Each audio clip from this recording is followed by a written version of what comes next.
Hello students, welcome back to the channel Dinesh sir live. आप मेरे साथ सीख रहे हैं one shot lecture 12th standard जो नया सिलेबस मैथ्स का है उसका। ऑलरेडी हमने लॉजिक, मैट्रिसेस और डिफरेंशिएशन ये 3 चैप्टर कर लिए। मैथ्स 2 का जो सेकंड चैप्टर है एप्लीकेशन ऑफ डेरिवेटिव, ये जो सेकंड चैप्टर है इसको आज एक ही लेक्चर में हम कंप्लीट रिवीजन करने वाले हैं।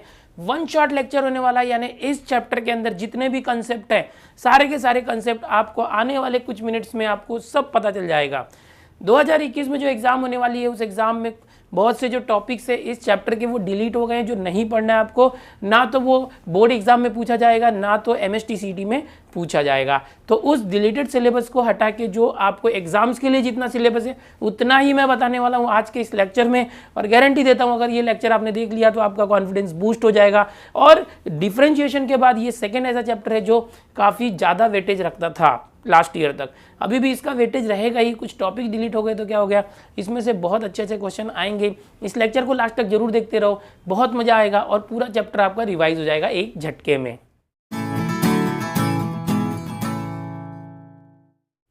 एप्लीकेशन ऑफ डेरिवेटिव ये जो चैप्टर है इसका सबसे पहले हम समरी देखेंगे कि इस चैप्टर में कंटेंट कितना है।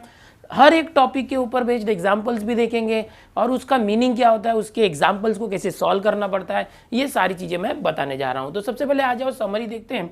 जो एप्लीकेशन ऑफ डेरिवेटिव्स ये चैप्टर है, तो देखो जो हमारा फर्स्ट चैप्टर था डिफरेंशिएशन। डिफरेंशिएशन एक प्रोसेस होता है, उस प्रोसेस के अंदर हम किसी भी फंक्शन का डेरिवेटिव फाइंड आउट करते हैं।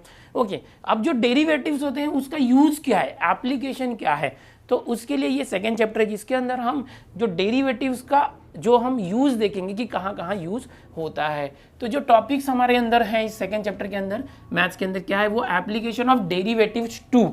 सबसे पहला टॉपिक है टेंजेंट्स एंड नॉर्मल्स।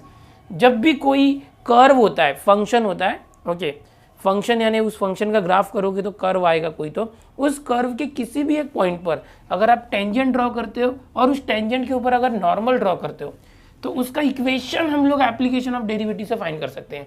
यानी डेरिवेटिव्स का यूज़ करके किसी भी कर्व के किसी भी पॉइंट पर जो टेंजेंट है या तो उस टेंजेंट का नॉर्मल है, परपेंडिकुलर है, उसका इक्वेशन हम लोग फाइंड कर सकते हैं। कैसे, वो आपने चैप्टर में ऑलरेडी सीखा हुआ है, फिर भी मैं बताऊंगा अभी।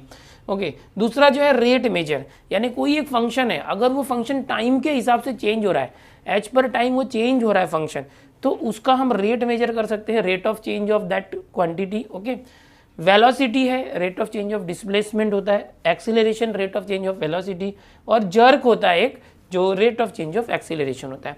तो ये सारी चीज़ें भी हम डेरिवेटिव्स का यूज़ करके फाइंड आउट कर सकते हैं। ओके, अब ये जो 2 टॉपिक्स बताया था ये इंक्लूड है आपके एक्सरसाइज 2.1 के अंदर। चैप्टर नंबर 2 के अंदर जो पहला एक्सरसाइज है उसके अंदर ये दोनों टॉपिक मिल गए, यानी tangent and normals and rate measures, velocity, acceleration वाले जो टॉपिक्स हैं ये सारे के सारे टॉपिक एक्सरसाइज 2.1 में है। इसके बाद एक्सरसाइज 2.2 की बात करेंगे। 2.2 जो है वो पूरा अप्रॉक्सीमेशन के ऊपर बेस्ड है। ये जो अप्रॉक्सीमेशन है कोविड की वजह से जो 2021 में होने वाली एग्जाम से अप्रैल में, उसमें रिड्यूस सिलेबस में आ गया, डिलीट कर दिया गया है।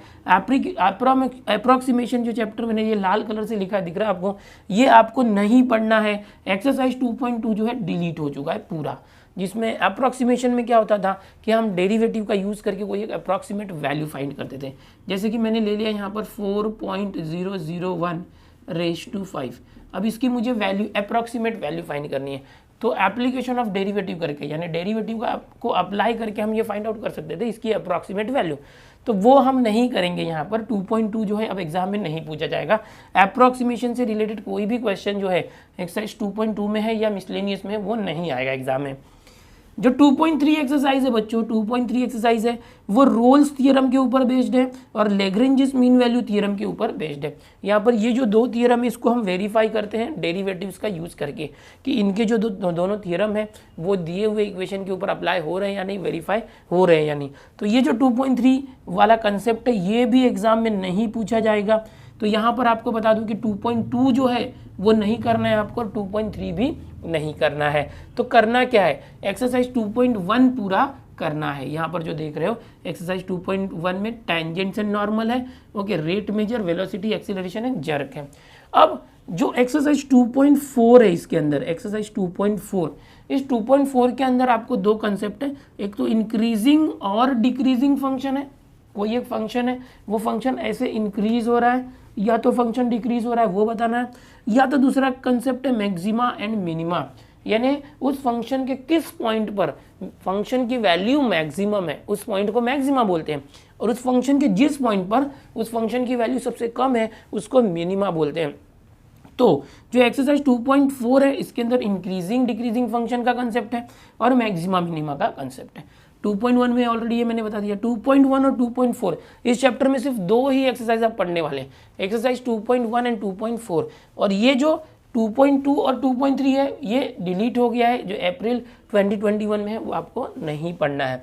तो अभी इसके साथ मिसलेनियस भी आप करोगे, मिसलेनियस एक्सरसाइज 2 के अंदर आप देखोगे कि जो इसके ऊपर बेस्ड टॉपिक्स है वो नहीं करोगे और इसके ऊपर जो बेस्ड क्वेश्चन होंगे वो करना होगा।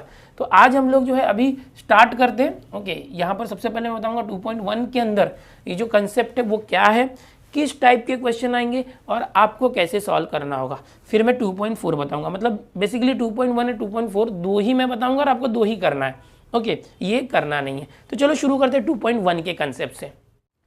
अभी जैसे आपने देखा कि पहला एक्सरसाइज 2.1 जो है उसमें सबसे पहले कोई एक कर्व अगर दिया है, उस कर्व के किसी भी एक पॉइंट पर अगर कोई टेंजेंट का इक्वेशन निकालना है या नॉर्मल का इक्वेशन निकालना है तो डेरिवेटिव का यूज करके हम वो कैसे कर सकते हैं। तो यहाँ पर ये सारी चीजें मैं थोड़ा सा पहले कंसेप्ट बता देता हूँ, फिर हम एक एग्जाम्पल लेके सॉल्व करेंगे। बच्चों देखो होता क्या है, कोई भी अगर इस तरह से एक कर्व है, इस कर्व के अगर समझो इसका कोई इक्वेशन है, समझो यहाँ पर हम लेते हैं y is equal to x square plus 2e⁻x+4, इस तरह से कोई एक इक्वेशन है। ये जो y इज इक्वल टू ये एक्चुअल में इसको हम fx भी समझ सकते हैं, this is fx is equal to, और सपोज ये इस fx का एक ग्राफ है। ओके, इसको आप y ले लो या ये, तो कोई भी जो इक्वेशन होता है ना उसका इस तरह से ग्राफ होता है, हो सकता है लीनियर इक्वेशन हो, स्ट्रेट लाइन हो या सर्कल हो, ओके, एलिप्स, पैराबोला, कुछ भी हो सकता है। तो जनरली हम लोग एक कर्व इस तरह से अज्यूम करते हैं। इस कर्व को अगर हमने समझो इसको प्लॉट किया, कर्व है, इस कर्व के ऊपर कोई एक पॉइंट ले लो और इस पॉइंट पर सपोज मैं इस कर्व को थोड़ा सा और झुका हुआ बनाता हूँ इस तरह से। अब इस कर्व के ऊपर सपोज कोई एक पॉइंट ऐसे लेते हैं और इस पॉइंट के ऊपर अगर हमें इस तरह से टेंजेंट ड्रॉ करना है। अभी टेंजेंट क्या होता है, जो उस कर्व को उस पॉइंट पर टच करके जाने वाली स्ट्रेट लाइन होती है, तो ये एक टेंजेंट है। तो इस टेंजेंट का हमको क्या निकालना है, इक्वेशन ऑफ दिस टेंजेंट। और नॉर्मल क्या होता है, नॉर्मल का मतलब होता है परपेंडिकुलर, कि ये जो कर्व है इसके जिस पॉइंट को टच करके टेंजेंट जा रहा है उसी पॉइंट से इसको परपेंडिकुलर ड्रॉ करना है 90 डिग्री एंगल वाला। तो इसको हम लोग क्या बोलेंगे, नॉर्मल, और इसको बोलेंगे टेंजेंट। अब इन दोनों का इक्वेशन हमको निकालना होता है। देखो कोई भी स्ट्रेट लाइन है, अब देखो ये टेंजेंट तो एक स्ट्रेट लाइन है ना, और ये नॉर्मल भी स्ट्रेट लाइन है। होता क्या है कि अगर समझो ये कर्व है, ये जो fx है, अगर मैं इसका डेरिवेटिव निकाल लूँ ना, अगर इसका डेरिवेटिव किसी भी फंक्शन या तो कर्व के इक्वेशन का अगर डेरिवेटिव निकालते हैं, सपोज मैं f' निकालता हूँ, तो वो क्या आएगा, ये जो कर्व है इस कर्व के ऊपर कोई भी जो टेंजेंट होगा उसका स्लोप आएगा। किसी भी इक्वेशन का या कर्व का या फंक्शन का अगर हम लोग डिफरेंशिएशन करते हैं, डेरिवेटिव निकालते हैं, तो जो डेरिवेटिव आता है इस fx का डेरिवेटिव जो आएगा वो क्या होगा, वो होगा इस कर्व के ऊपर जो भी टेंजेंट है उसका स्लोप दिखाएगा। अगर मैंने ये पॉइंट लिया है तो इस पॉइंट का अगर मैं नाम ले लेता हूँ, समझो 0,4 इस तरह से, तो इस पॉइंट के ऊपर ये जो f' होगा उसमें x की जगह 0 रख दो, y की जगह 4 रख दो, तो आपको क्या मिल जाएगा, आपको यहाँ पर इस पॉइंट पर जो टेंजेंट का स्लोप मिल जाएगा। अगर समझो कोई स्ट्रेट लाइन है बच्चों, अगर ये स्ट्रेट लाइन है, इसका स्लोप आपको पता है और एक पॉइंट पता है x1 y1, जैसे कि यहाँ पर ये टेंजेंट का स्लोप आ गया, समझो f' आया मतलब स्लोप आया, और एक पॉइंट पता है सपोज 0,4, तो इसका इक्वेशन कैसे निकाल सकते हैं किसी स्ट्रेट लाइन का। आपने स्ट्रेट लाइन में सीखा है कि y minus y1 is equal to slope m x minus x1, इसको बोलते हैं स्लोप पॉइंट फॉर्म। तो ये कंसेप्ट हम लोग यूज करने वाले हैं, स्लोप पॉइंट फॉर्म का कंसेप्ट। यहाँ पर हमें m मालूम होना चाहिए, स्लोप जो हम लोग डेरिवेटिव से निकालेंगे, और एक पॉइंट मालूम होना चाहिए x1 और y1, इस तरह से। तो सीधी सी बात है कि अगर कभी भी हमें टेंजेंट का इक्वेशन निकालना हो तो वो जो कर्व का इक्वेशन दिया है उसका डेरिवेटिव ले लो, ये जो डेरिवेटिव आया वो आपका m होगा, this will B slope. Okay, और एक पॉइंट दिया होगा, कौन से पॉइंट पर निकालना, जैसे ये, तो ये आपका क्या होगा, x1 y1 होगा। और अगर आपको m पता है, x1 y1 पता है, तो ये फॉर्मूला यूज करो, स्लोप पॉइंट फॉर्म।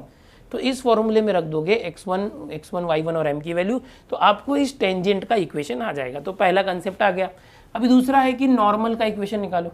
अब ये नॉर्मल है, देखो ये नॉर्मल भी सेम पॉइंट से जा रहा है, मतलब 0,4 है समझो, तो इसी पॉइंट से जा रहा है।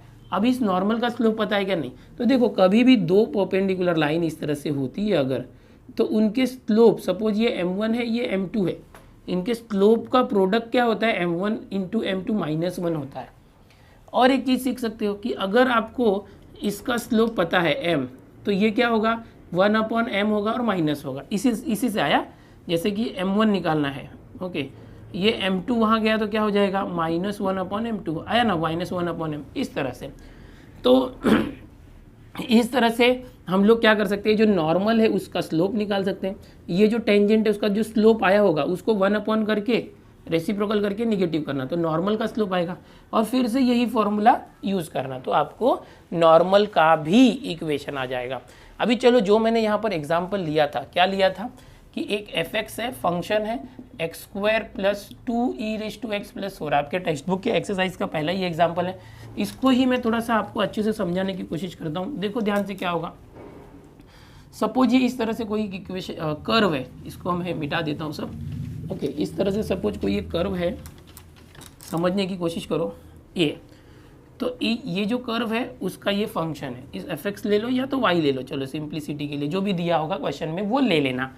अब आपको क्या करना है, आपको बोला गया है कि find the equation of tangent and normal at any point. Suppose कोई एक पॉइंट दिया है 0,4, जैसे मैंने लिया था, एक पॉइंट दिया है, तो इस पॉइंट के ऊपर, सपोज वो पॉइंट यहाँ पर है, दिस इज द पॉइंट 0,4, इस पॉइंट पर जो भी टेंजेंट है इस तरह से, इस टेंजेंट का इक्वेशन निकालो, और वो निकालने के बाद इसके ऊपर जो ऐसे नॉर्मल आएगा उसका इक्वेशन निकालो। तो नॉर्मल हम बाद में ड्रॉ करते, पहले टेंजेंट का इक्वेशन देख लो बच्चों।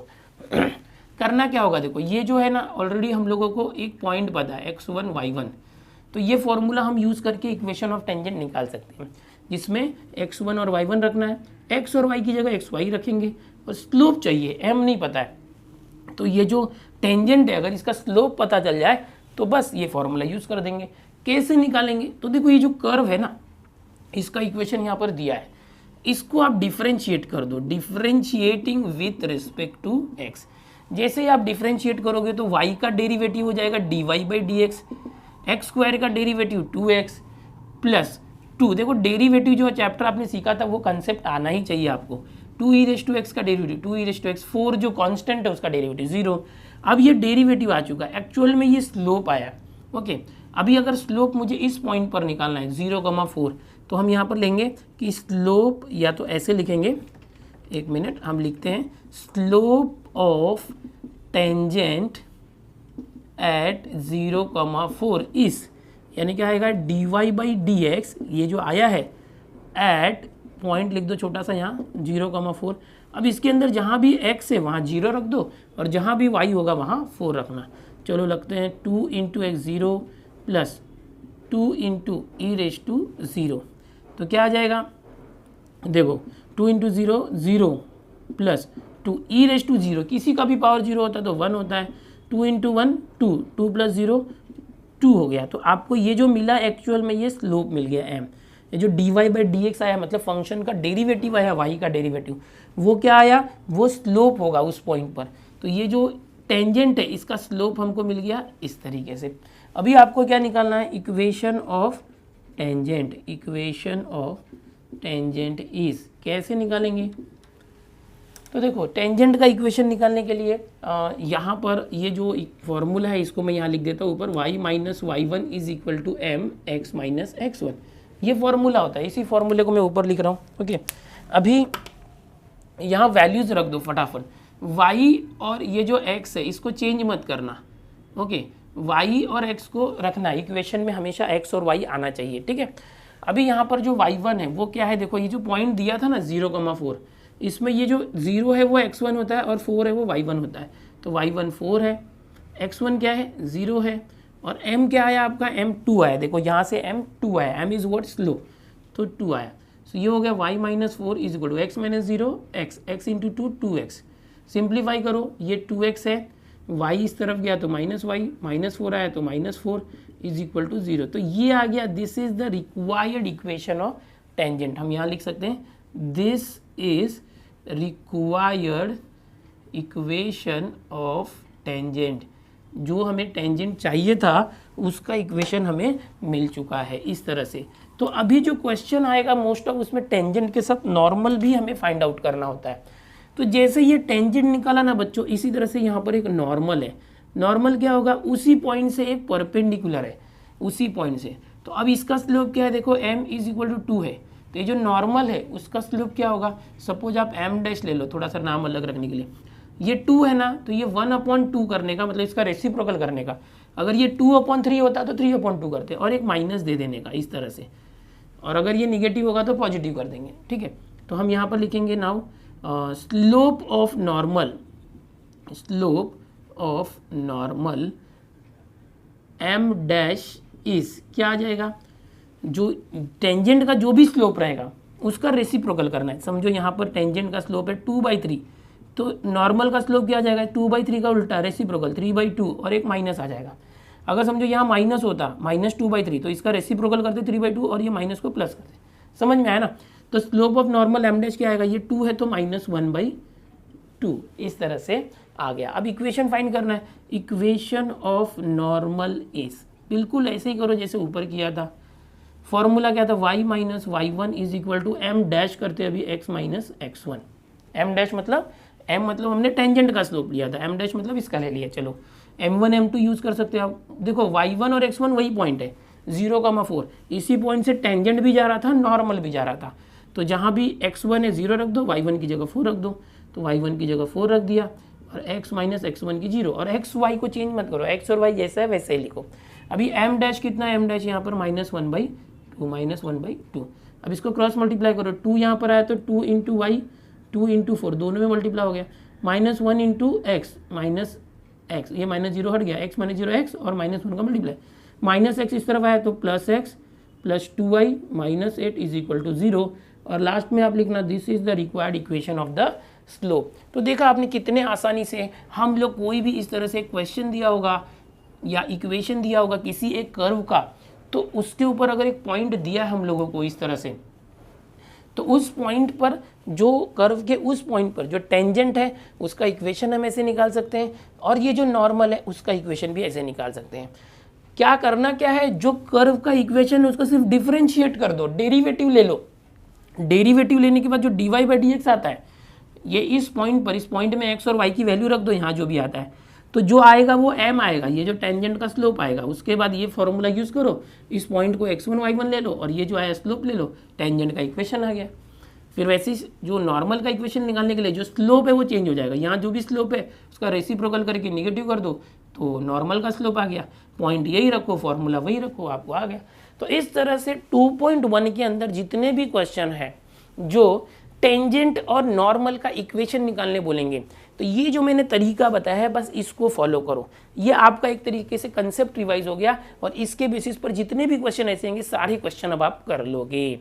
अब इसके बाद, पहले तो आप यहाँ से स्क्रीनशॉट ले सकते हो अगर लेना चाहो तो। इसके बाद देखो बेटा, रेट मेजर्स, वेलोसिटी, एक्सीलरेशन और जर्क जैसे क्वेश्चन आएंगे। तो चलो अभी मैं बताता हूँ कि जो रेट मेजर है 2.1 के अंदर ही आएंगे। रेट मेजर क्या है, वेलोसिटी एक्सीलरेशन क्या है, वो देख लेते हैं। हाँ ठीक है, चलो। एक्सरसाइज 2.1 के अंदर क्वेश्चन नंबर 1 से लेकर 7 तक के सारे क्वेश्चन जो है, अभी हमने टेंजेंट एंड नॉर्मल का इक्वेशन सीखा था, उसके बेसिस पर है। टोटल 16 क्वेश्चन है 2.1 के अंदर। क्वेश्चन नंबर 8 से लेकर 16 तक के जो क्वेश्चन है वो यहाँ पर जो derivatives as a rate measure, ये जो टॉपिक है इसके ऊपर डिपेंड है। साथ ही वेलोसिटी, एक्सीलरेशन और जर्क जैसे टॉपिक भी यहाँ कवर होते हैं। तो थोड़ा सा पहले कंसेप्ट बताता हूँ आपको, ये है क्या। ओके, ये अगर आप सीख लेते हो तो आपका एक्सरसाइज 2.1 का कंसेप्ट कंप्लीट हो जाता है, फिर 2.4 सिर्फ सीखना रह जाएगा। देखो रेट मेजर क्या होता है, जब भी रेट आपको दिखाई दे ना, रेट मतलब होता है कि change with respect to time, कि टाइम के हिसाब से किसी भी क्वांटिटी में कितना चेंज हो रहा है। सपोज एक एग्जांपल, अभी यहाँ पर सब वर्डिंग वाले प्रॉब्लम आएंगे 2.1 के अंदर। क्वेश्चन नंबर 8 से 16 तक सारे वर्डिंग वाले प्रॉब्लम है, आपको समझना होगा। शब्दों वाले, शाब्दिक क्वेश्चंस आएंगे। जैसे समझो कि एक बकेट है या सिलेंड्रिकल कुछ है, कोनिकल बकेट है, उसके अंदर समझो कि यहाँ पानी नल से आ रहा है, टैप से जो पानी ऐसे आ रहा है और पानी यहाँ पर भरते जा रहा है इस तरह से।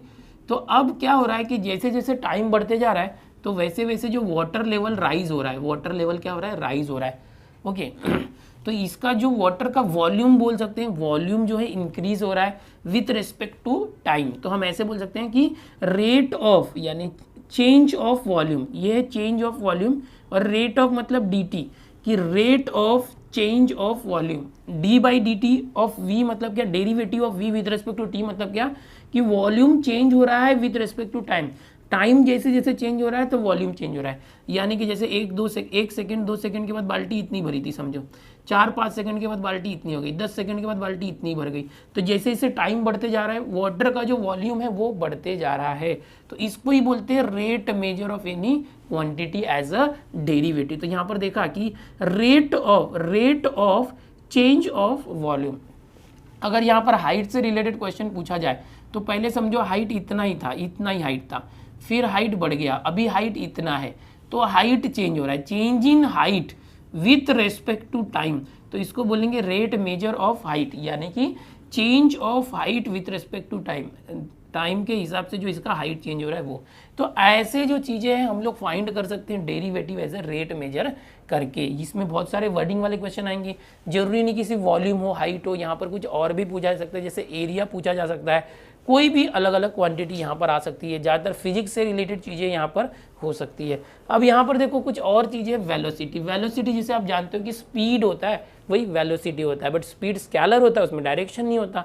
वेलोसिटी वेक्टर क्वांटिटी है। और वेलोसिटी आपने सीखा था कि वेलोसिटी इज व्हाट, अगर एस को डिस्प्लेसमेंट बोलेंगे तो rate of change of displacement is known as velocity.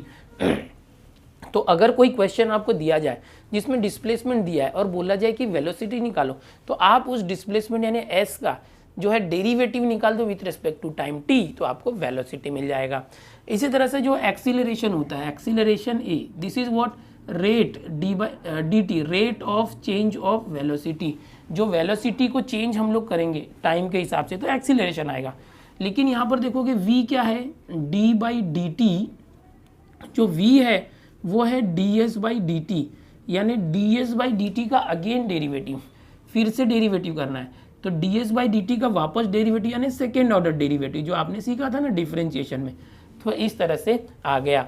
अब ये जर्क क्या होता है, देखो कभी कभी आप गाड़ी में बैठे रहते हो तो अचानक आपको झटका लगता है, गाड़ी स्पीड में चल रही है, अचानक कोई खड्डा आ गया या किसी आगे वाली गाड़ी ने ब्रेक मार दिया, तो हमारे ड्राइवर ने भी ब्रेक मारा, तो अचानक हमारी जो स्पीड थी वो चेंज हो जाती है, या जो एक्सीलरेशन था वो चेंज हो जाता है। तो जर्क क्या है, जर्क को हम बोलेंगे कि rate of change of acceleration, जो एक्सीलरेशन है वो कितना चेंज हो रहा है। तो अब d by D t, acceleration क्या था, यहाँ से देखो d two s by D t square था, इसका अगर डेरिवेटिव निकालेंगे तो d two s by D t square का डेरिवेटिव क्या होता है, हाइयर ऑर्डर डेरिवेटिव में third order derivative, so d three s by D t cube. ये आपको दिखाई दे रहा है बोर्ड पे, ये दिखाई दे रहा है। तो ऑलरेडी आप लोग ये सारी चीज़ें सीख चुके हो। ओके, यहाँ पर हमने वेलोसिटी देखा, एक्सीलरेशन देखा और जर्क भी देख लिया है। तो ये सारी चीज़ें याद रखो तीनों।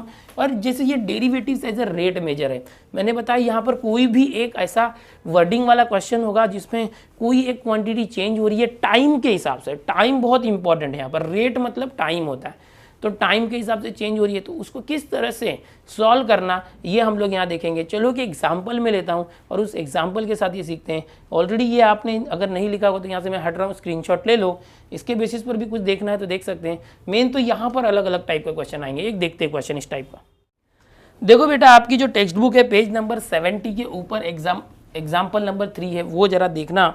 Okay, water is being poured at the rate of 36 metre cube second. क्या दिया है देखो, वाटर इज poured, वाटर यानी पानी को डाला जा रहा है, उड़ेला जा रहा है, in a cylindrical vessel of base radius 3 metres, यानी कि एक सिलिंड्रिकल इस तरह से एक वेसल है, वेसल यानी क्या होता है, एक बर्तन होता है, तो एक इस तरह से सिलेंडर के साइज का बर्तन है, बेस रेडियस इज 3 मीटर, यहाँ से जो बेस है इसका जो रेडियस है वो 3 मीटर दिया हुआ है। एक सिलिंड्रिकल वेसल है, सिलेंडर के जैसा एक बाल्टी है समझो, उसका जो बेस का रेडियस 3 मीटर है। ओके, एंड बोला गया है कि water is being poured at the rate of 36 metre cube per second. इसमें जो पानी ऐसे पोर कर रहे हैं, डाल रहे हैं, वो 36 metre cube per second, okay, इस रेट से डाल रहे हैं, इस रेट से डाल रहे हैं, ओके। तो अभी बोला find the rate at which water level is rising, यानी कि जो वाटर का लेवल है, सपोज वाटर इतना भरा, फिर थोड़ी देर के बाद इतना हुआ, एज पर टाइम बढ़ते गया तो वाटर का ये जो लेवल है, ये जो हाइट है चेंज हो रहा है। वाटर लेवल चेंज होना मतलब हाइट चेंज होना।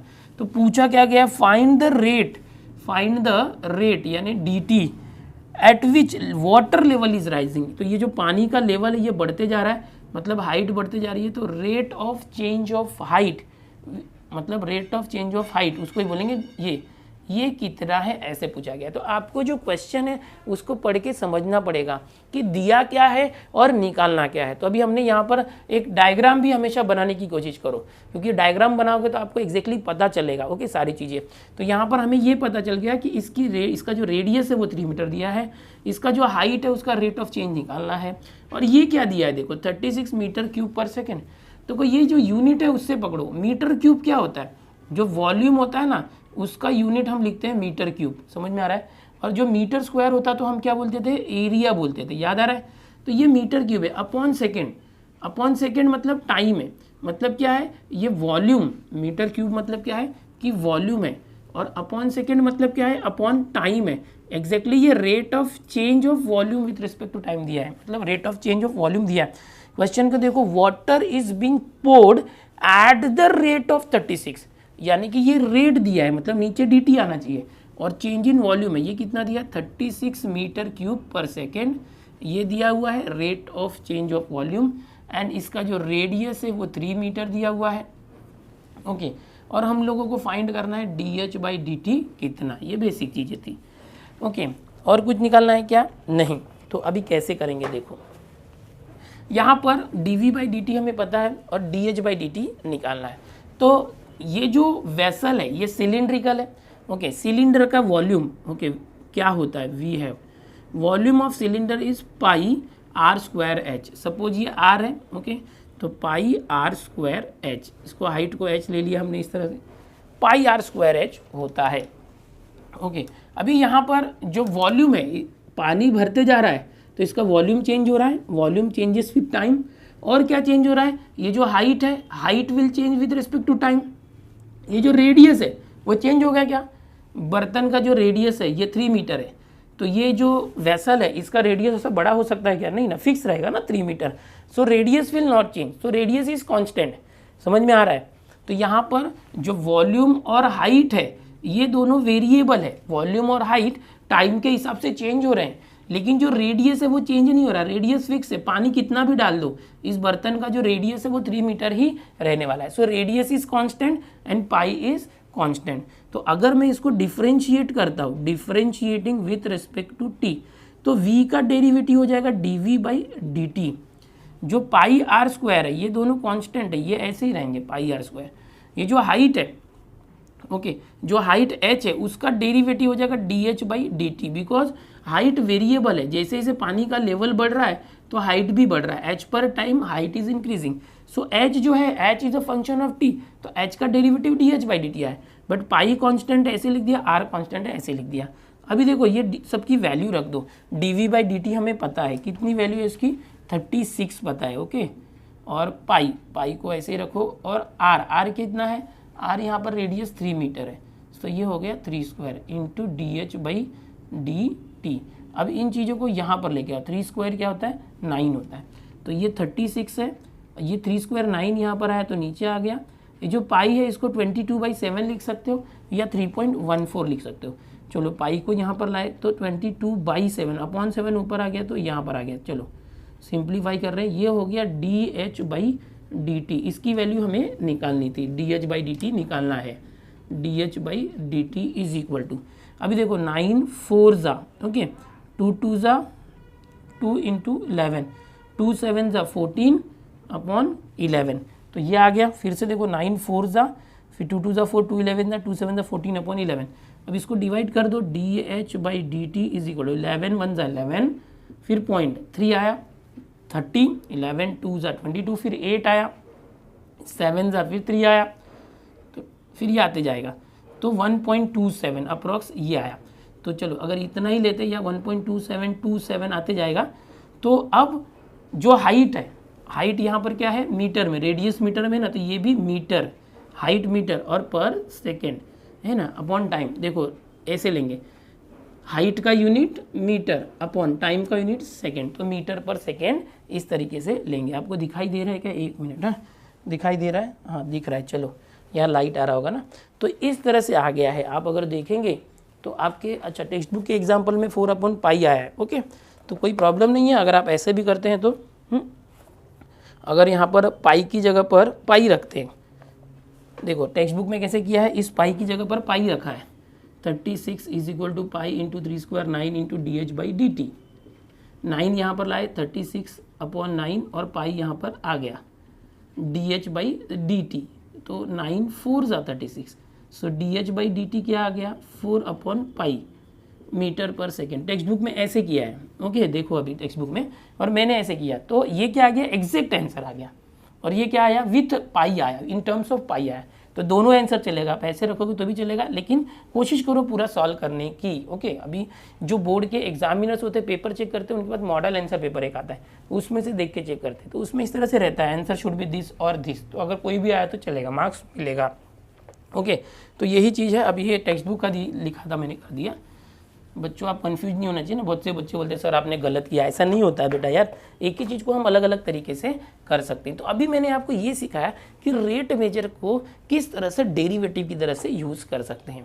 इसी तरह से अगर कोई डिस्प्लेसमेंट दिया है एस, उसका डेरिवेटिव निकालो तो वेलोसिटी आ जाएगा, वेलोसिटी का डेरिवेटिव निकालो एक्सीलरेशन आ जाएगा, एक्सीलरेशन का डेरिवेटिव निकालो तो जर्क आ जाएगा। तो यहाँ पर जो 2.1 एक्सरसाइज है उसका पूरा कंसेप्ट हो गया है कंप्लीट।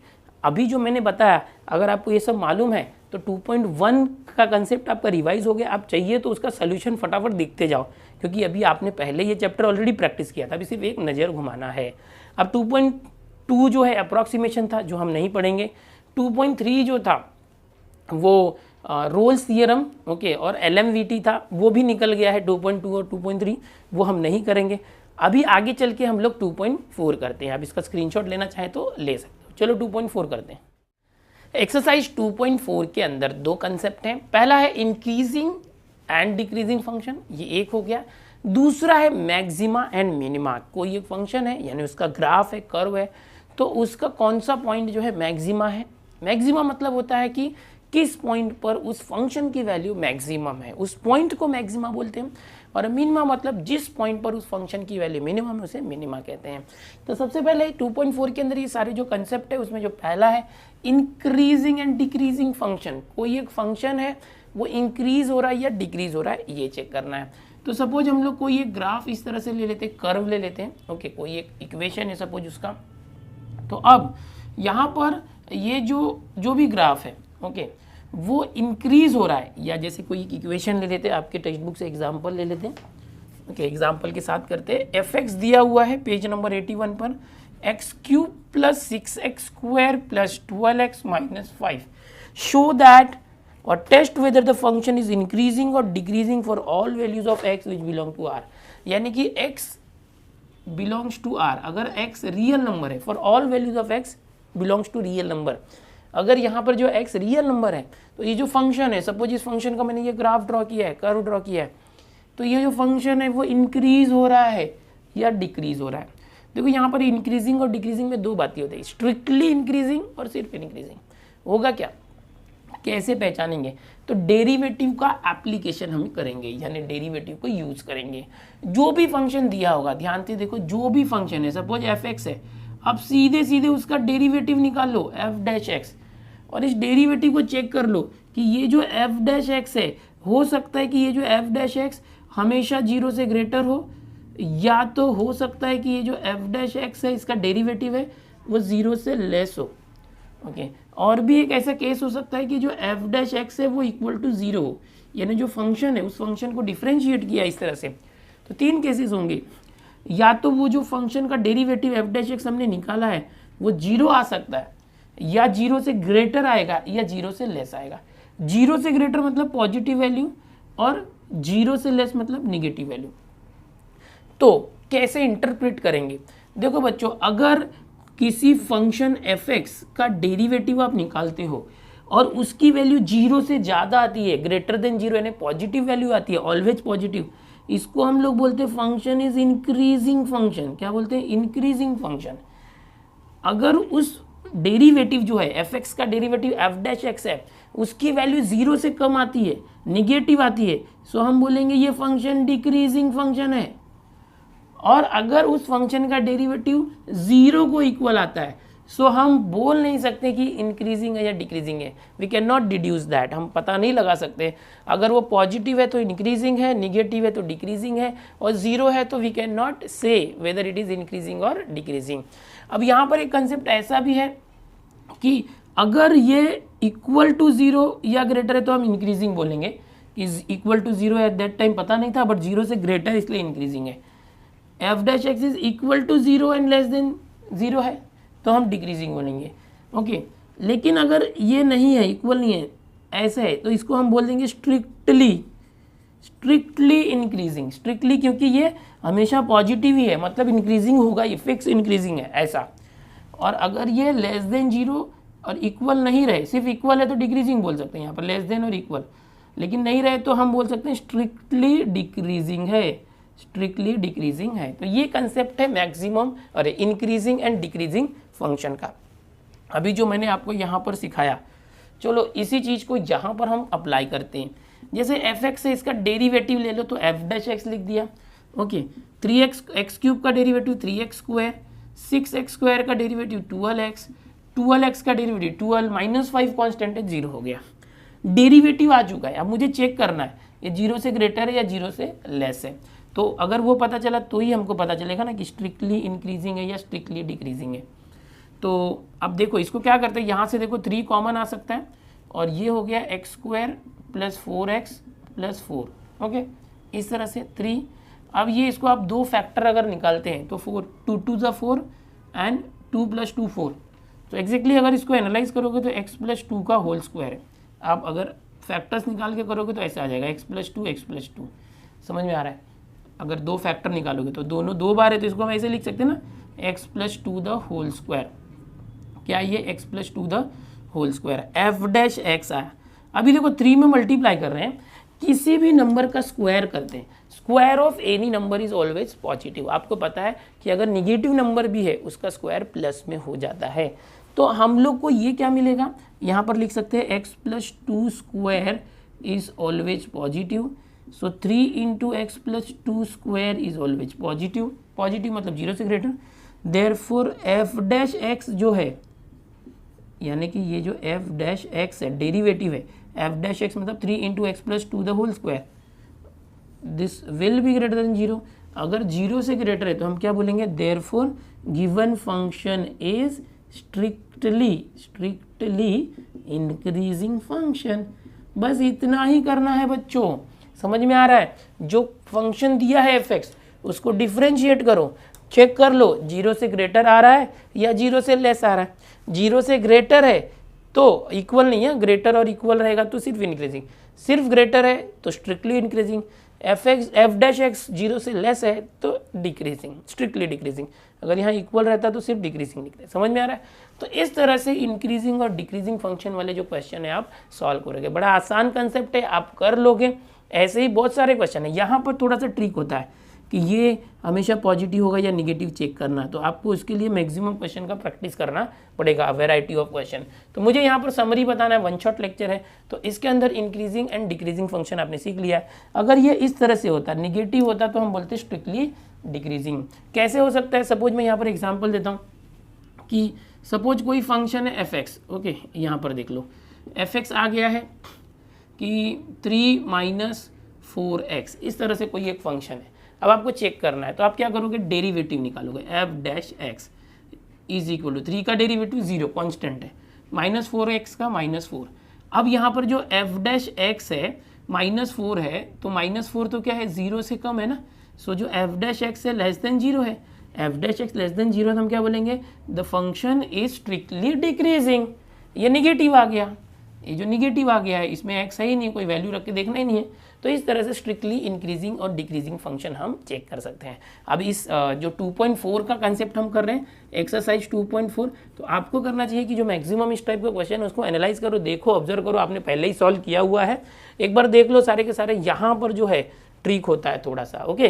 कंसेप्ट आपने सीख लिया होगा। अब लास्ट कंसेप्ट जो हमें सीखना है वो है मैक्सिमा एंड मिनिमा का कंसेप्ट। तो उसमें भी कुछ इस तरह से ही होगा, कोई एक फंक्शन दिया होगा कर्व का और हमें बताना है कि मैक्सिमा क्या आएगा, मिनिमा क्या आएगा, या मैक्सिमम वैल्यू मिनिमम वैल्यू क्या आएगा। उसमें हम क्या करते हैं, 2 बार डेरिवेटिव लेते हैं। यहाँ पर क्या होता है, इंक्रीजिंग डिक्रीजिंग फंक्शन में सिर्फ एक ही बार डेरिवेटिव लेके हमारा काम हो जाता है, हमें आंसर मिल जाता है। बहुत से बच्चे कंफ्यूज होते हैं इंक्रीजिंग फंक्शन और मैक्सिमा मिनिमा में, मतलब इंक्रीजिंग वाला कंसेप्ट मैक्सिमा में याद आता है, मैक्सिमा वाला यहाँ पर कर देते हैं, जो मैक्सिमा मिनिमा करना था वो यहाँ कर देते हैं। तो कंफ्यूज मत हो जाओ, इंक्रीजिंग डिक्रीजिंग फंक्शन में सिर्फ एक ही बार डिफरेंशिएट करना है, पॉजिटिव आया तो इंक्रीजिंग, निगेटिव आया तो डिक्रीजिंग। मैक्सिमा मिनिमा में 2 बार डिफरेंशिएशन करना है। चलो उसको मैं बताता हूँ आगे। अब लास्ट कंसेप्ट हम देख लेते हैं जो भी है मैक्सिमा मिनिमा का, थोड़ा तो मैंने अभी कंसेप्ट बताया, फिर से देखते सॉल्व कैसे करना है। पहले तो इसका मीनिंग समझो कि कोई एक ग्राफ है, इस तरह से fx दिया हुआ है, ओके। ये कर्व है, जो भी इक्वेशन है fx को हमने ग्राफ में कर्व से रिप्रेजेंट किया। तो यहाँ पर सपोज 2 पॉइंट है, एक ये पॉइंट है, सपोज ये पॉइंट है, इस पॉइंट पर समझो इस fx की वैल्यू सबसे ज़्यादा है, तो इस पॉइंट को हम बोलेंगे मैक्सिमा पॉइंट, एक जस्ट एग्जांपल के लिए ले रहे हैं। और ये जो पॉइंट है, इस पॉइंट पर समझो इस fx की वैल्यू सबसे कम है, तो इस पॉइंट को बोलेंगे मिनिमा पॉइंट, उस पॉइंट का नाम होता है maxima minima. So the point at which the function has maximum value is known as maxima, whereas the point at which the function has minimum value is known as minima. तो ये बातें याद रखना। अब करना क्या है, मैक्सिमा या मिनिमा पता लगाना है कि कौन से पॉइंट पर जो फंक्शन की वैल्यू मैक्सिमम होगी और कौन से पॉइंट पर मिनिमम होगी। ये पता लगाने के लिए जो हमको एक फंक्शन दिया होगा, इस तरह से फंक्शन इस तरह से हो सकता है fx is equal to 2x² + 3x + 5, कैसा भी एक फंक्शन हो सकता है। तो जो भी फंक्शन दिया है, तो मैं यहाँ पर कुछ स्टेप्स बता रहा हूँ, स्टेप्स को याद कर लो। पूरा सम सॉल्व करके नहीं दिखा रहा हूँ, पहले तो स्टेप्स याद कर लो, फिर कोई भी सम आएगा, इक्वेशन कुछ भी होने दो ना, यहाँ पर 4x³ हो गया या कुछ भी हो गया, कोई भी फंक्शन का इक्वेशन हो गया, वो आप कर लोगे। आपको जो मैं बता रहा हूँ उतना देखो, समरी बता रहा हूँ। जो भी फंक्शन है उसका सबसे पहले आप डिफरेंशिएशन कर दो, पहला डेरिवेटिव निकालो। पहला डेरिवेटिव निकाल दोगे, फिर पहला डेरिवेटिव निकालने के बाद क्या होता है कि हमको ये जो फंक्शन है इसकी वैल्यू, इस फंक्शन की वैल्यू मैक्सिमम या मिनिमम होने के लिए उसको हम बोलते हैं एक्सट्रीम वैल्यू। क्या बोलते हैं, एक्सट्रीम वैल्यू। जो फंक्शन की एक्सट्रीम वैल्यूज होने के लिए, for extreme values, extreme values मतलब होता है मैक्सिमम या तो मिनिमम, इन दोनों को एक्सट्रीम वैल्यू बोलते हैं। किसी भी फंक्शन की एक्सट्रीम वैल्यू होने के लिए जो फंक्शन का डेरिवेटिव है वो 0 को इक्वल होता है, ध्यान से देखना। तो यहाँ पर आप क्या करोगे, फंक्शन का डेरिवेटिव निकाला है, फिर जो भी डेरिवेटिव का आंसर आया उसको 0 रख देना। ऐसा रखने से हमें x की 2 वैल्यू मिल जाएगी, ओके, 2 या कभी कभी एक ही वैल्यू मिलेगी, एक वैल्यू मिलेगी x की या 2 वैल्यू मिलेगी, ओके। अब होगा क्या कि ये जो f' है इसका डबल ऑर्डर डेरिवेटिव निकालो, सेकेंड ऑर्डर डेरिवेटिव निकालो, डबल डैश निकालो। क्या किया, पहले fx निकाला, फिर fx का पहला डेरिवेटिव निकाला, फिर इसका दूसरा डेरिवेटिव निकाला, फिर ये जो पहला डेरिवेटिव था इसको 0 रख के देखा, और इसको 0 रखने के बाद x की 1 या तो 2 वैल्यू हमें मिलेगी। अब क्या करना है, जो डबल डेरिवेटिव निकाला है उसमें x की ये वाली वैल्यू रख के देखो एक बार, और फिर x की ये वाली वैल्यू रख के देखो। अब होगा क्या कि अगर f'(x) जो है, दिखाई दे रहा है क्या, एक मिनट, लाइट तो नहीं आ रहा ना, हाँ, अगर f'(x) है, इसकी वैल्यू अगर 0 से ग्रेटर आया, अगर इसकी वैल्यू 0 से ग्रेटर आया तो समझना वो मिनिमा है। पॉजिटिव वैल्यू आया मतलब मिनिमा है, उल्टा है, थोड़ा ध्यान दो। 0 से ग्रेटर मतलब डबल ऑर्डर डेरिवेटिव अगर पॉजिटिव आ रहा है मतलब वो मिनिमा है। और अगर ये जो f'(x) है ये 0 से कम आया मतलब निगेटिव आया, तो समझ जाना वहाँ पर वो जो पॉइंट है मैक्सिमा है। ये जो x की वैल्यू होगी वो मैक्सिमा है, यहाँ पर जो x की वैल्यू होगी वो मिनिमा है। बट यही कंसेप्ट है, ध्यान देना है, ओके। यहाँ लाइट आ रहा है, कोई बात नहीं। तो फिर से देखो एक बार क्या करना है, ये जो चीज़ मैं बता रहा हूँ ना, अगर सीख लिए ना तो इसके बेसिस पर बहुत सारे एग्जाम्पल है। क्वेश्चन कुछ भी आया चेंज करके कर लोगे। तरीका याद रखो, तरीका क्या है कि जो क्वेश्चन दिया होगा उसका पहले डेरिवेटिव निकालना एफ डैश एक्स, चाहिए तो साथ में ही दूसरा डेरिवेटिव भी निकाल देना। ओके, फिर क्या करना, ये जो एफ डैश एक्स है पहला डेरिवेटिव इसको 0 रखना, 0 रखने के बाद एक्स की 2 वैल्यू या तो 1 वैल्यू आ जाएगी। फिर क्या करना, ये जो x की वैल्यूज़ है इसको जो सेकेंड ऑर्डर डेरिवेटिव हमने निकाला था उसमें एक एक करके रख दो। अगर ये जो f डबल डैश एक्स की वैल्यू पॉजिटिव आ रही है 0 से ग्रेटर तो हम बोलेंगे ये जो x की वैल्यू है मिनिमा है, अगर निगेटिव आ रहा है तो हम बोलेंगे मैक्सिमा। थोड़ा उल्टा होता है, देखो पॉजिटिव होगा तो मिनिमा है, निगेटिव होगा तो मैक्सिमा है। अगर आपको ये चीज़ पता चल गई ना तो मैक्सिमा एंड मिनिमा आपको बहुत आसान लगेगा। टेक्स्ट बुक में देखोगे ना बहुत सारा घुमा फिरा के क्या क्या दिया हुआ है, तो वो सब मत देखो, मैं जैसे बता रहा हूँ ना वो देखो, बस इतना ही करना है और आपको पूरे मार्क्स मिलेंगे। अभी एक एग्जाम्पल लेता हूँ मैक्सिमा मिनिमा का और आपको सॉल्व करके बताता हूँ, आप खुद बोलोगे यार बड़ा आसान है। ध्यान से देखना, एक एग्जांपल में ले रहा हूं आपके लिए। F X is equal to X cube minus 3x square minus 24x plus 5 and find maxima and minima या maximum value and minimum value. मतलब यहाँ पर मैक्सिमा मिनिमा नहीं बोल के मैक्सिमम और मिनिमम वैल्यू बोला है। देखो इसके पहले का जो कंसेप्ट था इंक्रीजिंग डिक्रीजिंग फंक्शन था, जहाँ पर सिर्फ एक बार हम डेरिवेटिव लेते थे। यहाँ पर मैक्सिमम और मिनिमम वैल्यू निकालने बोला है, मतलब हमें मैक्सिमा और मिनिमा निकालना है, उसके बाद उसकी मैक्सिमम और मिनिमम वैल्यू निकलेगी। तो कैसे करेंगे, जैसे मैंने बताया सबसे पहले आप इसका ना पहला डेरिवेटिव निकाल लो और दूसरा डेरिवेटिव निकाल लो। 2 डेरिवेटिव एक साथ ही निकाल लोगे तो भी चलेगा, कोई इशू नहीं है। एफ डैश एक्स क्या होगा, एफ एक्स का डेरिवेटिव, एक्स क्यूब का derivative 3x square minus 3 2 6x minus 24x का 24 और प्लस 5 कॉन्स्टेंट है 0 हो गया। इसका सेकेंड डेरिवेटिव भी यही निकाल लो, 3 2 6x माइनस 6 x हट गया, ये 0 हो गया। तो सबसे पहले हमने ये निकाल लिया। चलो अब मैंने क्या बोला था, for extreme values, for extreme values, जो एक्सट्रीम वैल्यू होती है उसके लिए जो एफ डैश एक्स 0 होना चाहिए। एक्सट्रीम वैल्यू यानी मैक्सिमम एंड मिनिमम वैल्यू को ही एक्सट्रीम वैल्यू बोलते हैं। एफ डैश एक्स 0 होना चाहिए। एफ डैश एक्स क्या है, देखो यहाँ पर 3x square minus 6x minus 24 ये 0 होना चाहिए। अब यहाँ पर देखो 3 कॉमन ले लो या तो 3 से डिवाइड कर दो तो सिंपल हो गया, X square minus 2x minus 8 is equal to 0। जो माइनस 8 के 2 फैक्टर लो, 2 आना चाहिए, 4 2 8, माइनस 2 है तो बड़ा वाला नंबर माइनस, तो 4 2 8, माइनस 4 और ये 2 माइनस 2 है, तो यहाँ पर x minus 4 x plus 2 is equal to 0, 2 आ गए। फिर x minus 4 is equal to 0 और x plus 2 is equal to 0, x is equal to 4 और x is equal to minus 2। तो x की 2 वैल्यू यहाँ पर आपको मिल गई। जैसे मैंने बताया था हमेशा 2 मिलेगा ऐसा नहीं है, कभी एक ही वैल्यू मिल सकता है। ओके, तो यहाँ पर ये एक्सट्रीम वैल्यूज आ गई है। अब क्या करना है, सबसे इंपॉर्टेंट ये डबल डैश एक्स था यानी सेकेंड डेरिवेटिव, इसके अंदर ये रख के देखना है। कैसे देखेंगे, for x is equal to 4, पहले 4 के लिए देखते हैं फिर माइनस 2 के लिए देखते हैं। For x is equal to 4 क्या आ जाएगा इसकी वैल्यू, देखो f डबल डैश 4, जहाँ भी x था 4 रख दिया, 6x माइनस 6, तो 6x की जगह 4 माइनस 6, 6 4 24 माइनस 6, 18 आ गया। अब f डबल डैश 4 18 आया जो 0 से ग्रेटर है, पॉजिटिव आया, इसका मतलब कि जो फंक्शन है F X has minimum value at x is equal to 4, ये मिनिमा है, मतलब कि ये जो x इज इक्वल टू 4 है ये मिनिमा है। कैसे पता चला, क्योंकि जो डबल डेरिवेटिव है सेकेंड ऑर्डर डेरिवेटिव है वो पॉजिटिव आ गया, 0 से बड़ा आया, मतलब वो पॉइंट मिनिमा है। जो ये पॉइंट है x इज इक्वल टू 4 ये मिनिमा है। ओके, और ये जो फंक्शन होगा एफ एक्स, इसकी मिनिमम वैल्यू होगी जब x इज इक्वल टू 4 होगा। ठीक है, तो अभी हमें मैक्सिमम एंड मिनिमम वैल्यू भी निकालना है ना, तो हम क्या करेंगे, देखो एक बार मैंने x इज इक्वल टू 4 पे मिनिमा निकाला है, अभी x is equal to minus 2 पे भी देख लेते हैं। For x is equal to minus 2, तो ये जो f डबल डैश था, ये डबल डैश, ये x की जगह पर माइनस 2 रख दो, तो ये आ गया माइनस 2, 6 इंटू माइनस 2 माइनस 6, यहाँ पर है ना x की जगह माइनस 2 रख दिया, तो ये हो गया माइनस 12 माइनस 6 माइनस 18। तो f डबल डेरिवेटिव माइनस 2, ये क्या आया, 0 से कम आया, निगेटिव आया। निगेटिव आया मतलब हम कैसे लिखेंगे, therefore F X has maximum value, जो एफ एक्स है वो क्या है, मैक्सिमम वैल्यू है, F X has maximum value at x is equal to minus 2, यानी ये जो है ये मैक्सिमा है और ये मिनिमा है। अब यहाँ पर ये पॉइंट को हम बोल रहे हैं, देखो ये निगेटिव है फिर भी उसको मैक्सिमा बोल रहे हैं, क्योंकि वहाँ पर जो सेकेंड ऑर्डर डेरिवेटिव था निगेटिव आ रहा है मतलब वो मैक्सिमा है, यहाँ सेकेंड ऑर्डर डेरिवेटिव पॉजिटिव आ रहा है मतलब वो मिनिमा है।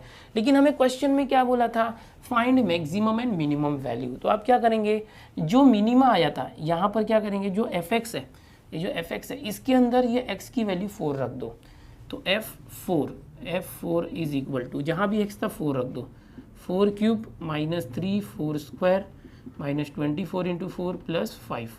वैल्यू निकालो, 4 क्यूब क्या होता है, देखो 4 4 जा 16, 4 जा 64 होता है, 4 4 जा 16, 16 3 जा 48, 24 4 जा 4 4 जा 16, 1 आया 4 2 जा 8 1 9, ओके प्लस 5, इस तरह से 64 माइनस 48, तो ये 16 हो गया, माइनस 96 प्लस 5 माइनस 91 हो गया, ओके 16 माइनस 91, अभी ये 11 में से 6 गया तो 5 और 8 में से 1 गया तो 7 माइनस 75।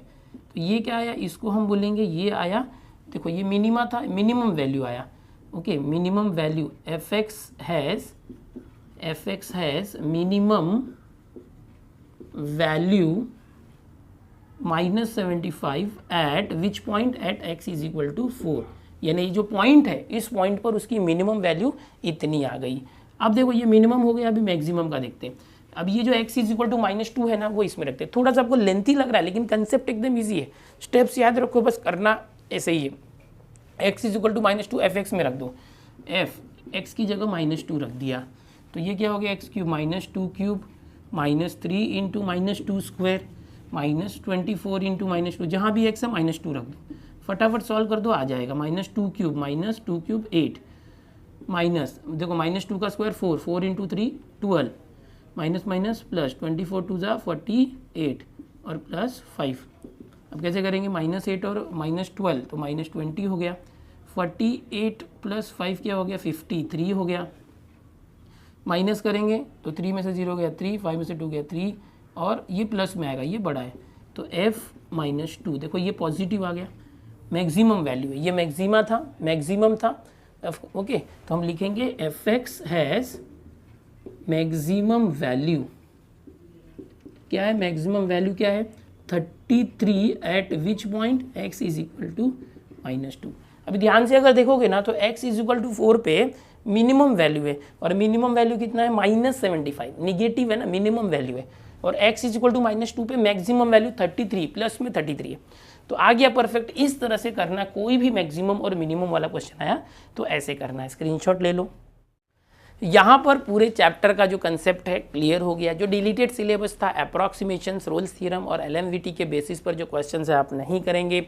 जो भी 2021 के अप्रैल महीने में एग्जाम होने वाली है, इस चैप्टर के अंदर देखो ज़्यादा वेटेज रखता है, अब थोड़ा सा डिलीट हो गया है फिर भी ये वेटेज तो रखेगा ही, तो बहुत आसान हो गया, इसको ऑप्शन में मत छोड़ो, अच्छे से करो। ये जो लेक्चर है मेरा बहुत इंपॉर्टेंट था, अगर आपने देख लिया होगा तो आपको चीज़ें पता चल गई है, एक बार वापस से रिवाइज कर लेना एक्सरसाइज के क्वेश्चंस। मिसलिनियस जो एक्सरसाइज है यहाँ पर टोटल 21 क्वेश्चन है आपके बुक में, तो क्वेश्चन नंबर 2 के अंदर क्वेश्चन नंबर 6, 8 और 9 डिलीट कर दिया गया है, बिकॉज वो रोल्स और अप्रॉक्सीमेशन वाले क्वेश्चन थे। जो पहला क्वेश्चन था MCQ वाला, उसमें क्वेश्चन नंबर 1 और 10 जो MCQ में डिलीट किया गया है। ओके जो टॉपिक डिलीटेड है उससे रिलेटेड क्वेश्चन नहीं आएंगे। तो ये हो गया एप्लीकेशन ऑफ डेरिवेटिव का 1 शॉट लेक्चर। उम्मीद करूंगा आपको सब कुछ समझ में आया होगा। तो फिलहाल हमने मैथ्स 1 के अंदर 2 चैप्टर कर लिए, मैथ्स 2 के अंदर 2 चैप्टर 1 शॉट वाले। वैसे तो पूरा सिलेबस आपका मैंने पढ़ा के रख दिया है, आप प्लेलिस्ट में देख ही रहे होंगे। मिसलेनियस भी हमारे शुरू है, मिसलेनियस भी जल्दी कंप्लीट हो जाएगा। आप अच्छे से रिवीजन करते रहो। चैनल पर पहली बार आए हो तो चैनल को सब्सक्राइब कर दो और वीडियोस को लाइक कर दिया करो। और यार अपने दोस्तों में आप लोग शेयर नहीं करते यार, शेयर कर दिया करो। आप जैसे सीख रहे हैं और भी बच्चों का भला होने दो। गारंटी देता हूँ जैसा कंटेंट मैंने दिया है पूरे न्यू सिलेबस के ऊपर इस साल के बच्चों को किसी और के पास ही अवेलेबल नहीं होगा। स्मार्ट PDF अगर आपने अभी तक डाउनलोड नहीं की है 12th मैथ्स की, तो टेलीग्राम ग्रुप में ज्वाइन हो जाओ, वहाँ पर मैं ऑलरेडी सारे स्टडी मटेरियल देते रहता हूँ। स्मार्ट PDF भी डाउनलोड कर लो। मिलते हैं अगले लेक्चर में। Bye everyone.